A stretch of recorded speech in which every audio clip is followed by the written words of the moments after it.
Beleza, pessoal? Tranquilo? Bom, com esse vídeo a gente vai falar rapidamente da diferença de substâncias puras e misturas, para aí a gente aprofundar depois no segundo trecho desse tópico, tá? Então essa aula aqui, pessoal, está na página 577 da apostila e ela se refere ao capítulo 4, tá? Da primeira apostila. Tudo bem? Beleza, então se vocês quiserem, vocês podem abrir a apostila para ir acompanhando junto comigo. Maravilha. Bom, primeiro, o que é uma substância pura? Bom, do ponto de vista químico, substância pura é um pouco diferente daquilo que a gente considera puro no dia a dia.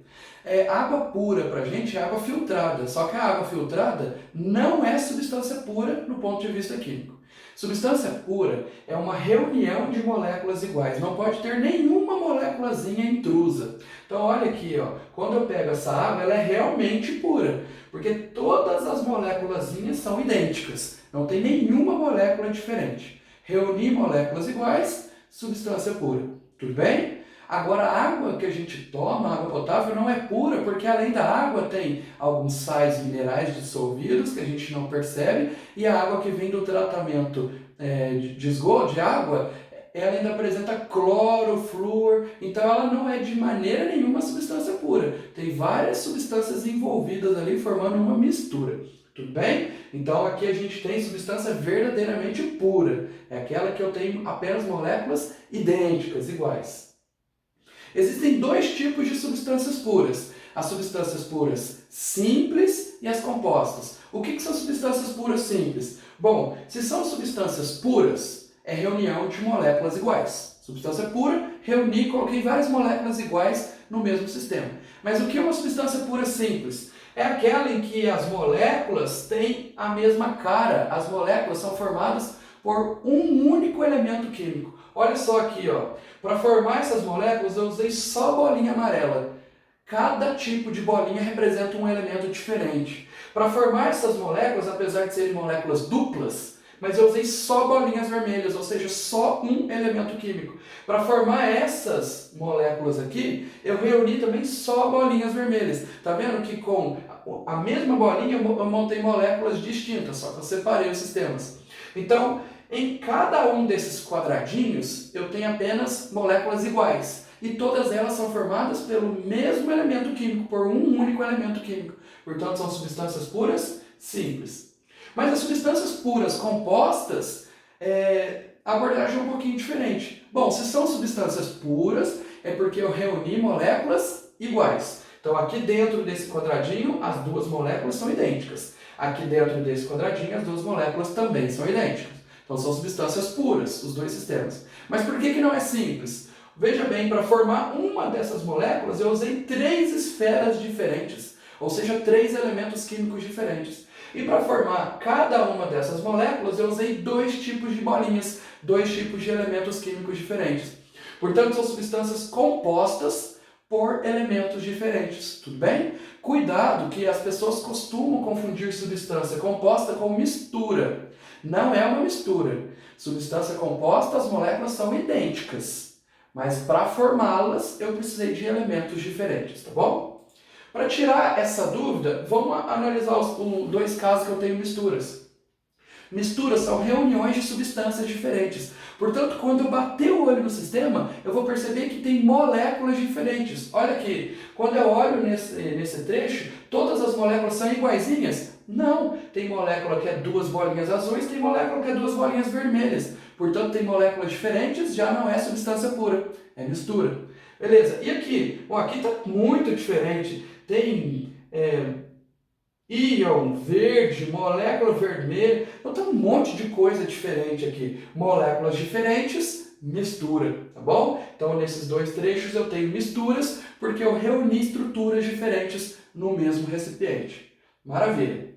Bom, uma coisa interessante das substâncias puras, que diferencia das misturas, é que elas apresentam propriedades fixas, específicas. Ou seja, uma substância pura tem seu ponto de fusão, de ebulição, densidade e outras propriedades bem estabelecidas. As misturas não, porque quando eu misturo várias substâncias, dependendo do tanto que eu coloco de cada uma, eu altero as propriedades. Tá joia? Então vamos analisar isso aqui nesse primeiro exercício. Está na página 582.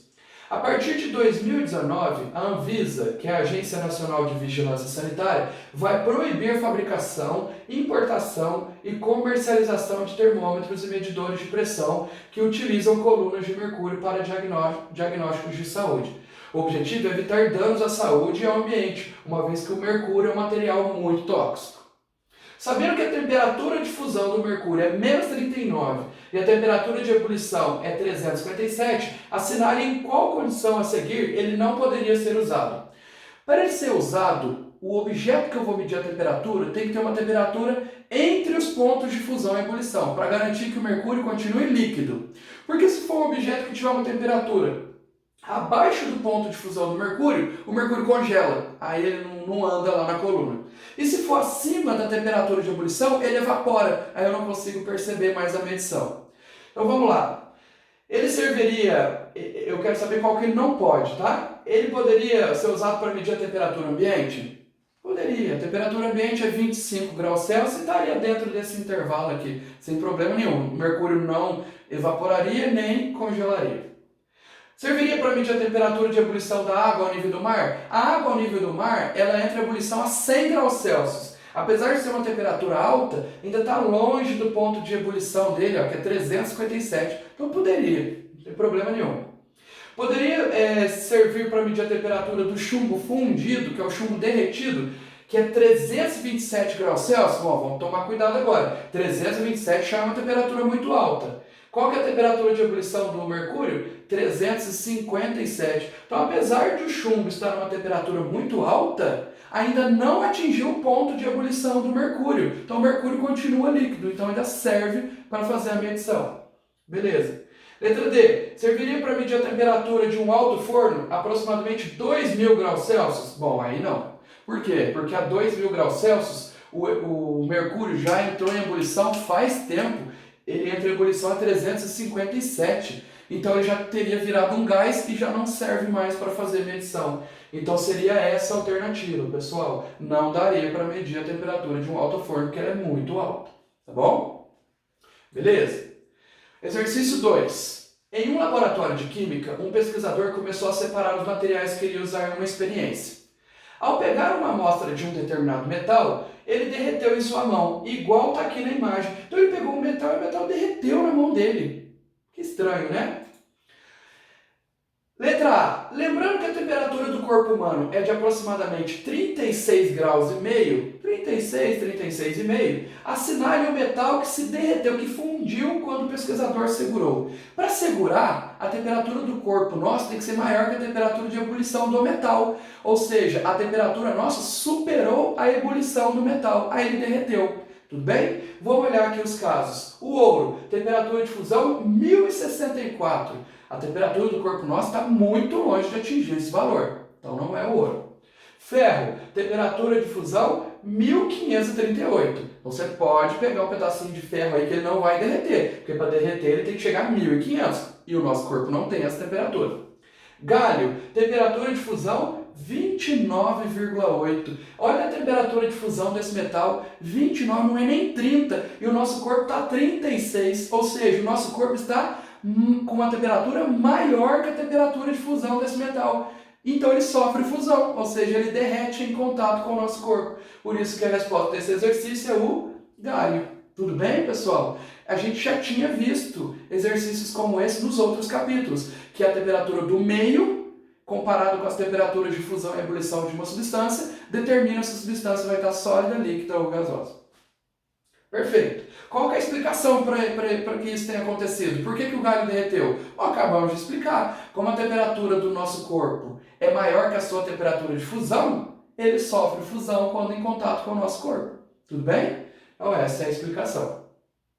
Beleza. E aqui é um exercício mais para a gente entender se a gente conhece sistemas, substâncias puras e misturas do dia a dia. Muitas vezes a gente acha que uma coisa é substância pura, mas é mistura. Ou o contrário. Então esse aqui é mais um exercício para treinar o nosso conhecimento geral, tá bom? Então vamos lá. Classifiquem S para substância pura ou M para mistura. Sangue. Sangue é substância pura ou mistura? O sangue é mistura, né, pessoal? Além do plasma sanguíneo, tem os glóbulos, tem outras substâncias todas envolvidas, né? Hemoglobina, então tá tudo misturado ali no mesmo sistema.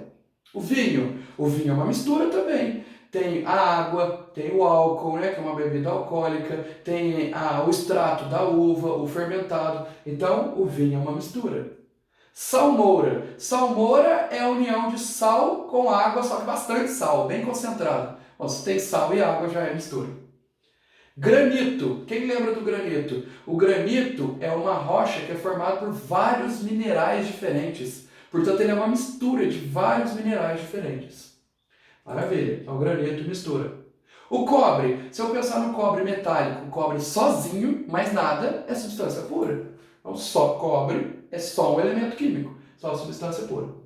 Suco de laranja. Pessoal, o suco de laranja ele tem água mais o extrato da laranja, né? Que dá o sabor da laranja. Portanto, ele é uma mistura. Água mineral, por mais que ela seja filtrada, super boa, potável, pode tomar que não tem problema nenhum, ela não é substância pura. A água mineral é uma mistura. A água potável é uma mistura, porque tem água e sais minerais dissolvidos. Ouro 18 quilates. Bom, ele deu a resposta aqui, né? O ouro está junto com a prata e com o cobre, portanto eu tenho mistura. Ar não poluído, o ar puro. Nossa, então é substância pura? Não, o ar não poluído é mistura. O ar que a gente respira, ele tem nitrogênio, oxigênio, vapor d'água, CO2, argônio, tem um monte de coisa. Só que como é uma mistura gasosa, a gente não consegue diferenciar um do outro, mas é mistura.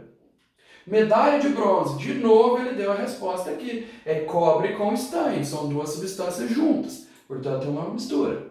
Alumínio, eu vou pensar no alumínio, só o alumínio, sozinho, portanto substância pura. E o leite? Por mais que o leite tenha aquele aspecto homogêneo, ele é mistura. Ele tem gordura, ele tem proteína, ele tem água, ele tem o açúcar, a lactose, tá tudo ali misturado junto, formando aquele sistema que parece ser homogêneo, mas não é, tá? Mais pra frente a gente vai discutir sobre isso. Tranquilo, gente? Se tiverem dúvida, vocês podem mandar as dúvidas pelo grupo de WhatsApp, tudo bem? Fiquem à vontade.